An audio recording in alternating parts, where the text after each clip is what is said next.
আসসালামু আলাইকুম রহমতুল্লাহ। আমার এই ভিডিওটি আপনি যদি এখন দেখেন তাহলে হতে পারে আপনি আর কোনোদিন গুনাহ করবেন না। তো অবশ্যই ভিডিওটি সম্পূর্ণ দেখবেন এবং বেশি বেশি শেয়ার করবেন। এই যে এই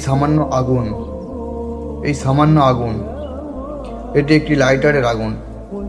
এই আগুনটির ওপরে আপনি কতক্ষণ হাত রাখতে পারবেন? 1 সেকেন্ড, 10 সেকেন্ড, সর্বোচ্চ 1 মিনিট, তার বেশি আপনি হাত রাখতে পারবেন না। তাহলে আপনি ওই জাহান্নামের আগুনের তাপ কী করে সহ্য করবেন? সহ্য করতে পারবেন? তাই এখনো সময় আছে ভাই, ফিরে আসুন, এই দুনিয়ার ধোঁকা থেকে বেরিয়ে আসুন। আমাল হায়াতুদ দুনিয়া ইল্লা মাতাউল গুরুর।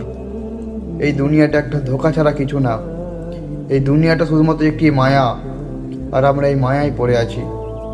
এই মায়া থেকে বেরিয়ে আসুন, রবের ডাকে সারা দিন। হ্যাঁ, আমরা মানুষ, আমাদের উপরে গুনাহ হয়, আমরা মাঝে মধ্যে গুনাহ হয়ে যাই। যখনই আমাদের গুনাহ হবে তখনই আমরা তওবা করে আবার ফিরে আসব। আমরা আল্লাহর ডাকে সাড়া দিয়ে আবার ফিরে আসব। নিশ্চয়ই আল্লাহ পাক আমাদের ক্ষমা করবেন। যেখানে আল্লাহ পাক বলেছেন, লা তাহনাতু মির রহমাতিল্লাহ, হে আমার বান্দা, আমার রহমত থেকে কখনো নিরাশ হও না। তাহলে আমরা কেন আফসোস করছি? আমাদের মধ্যে গুনাহ হবে, আমরা আবার তওবা করে ফিরে আসব, আমরা আবার নামাজে দাঁড়াবো। জাযাকাল্লাহু খাইর।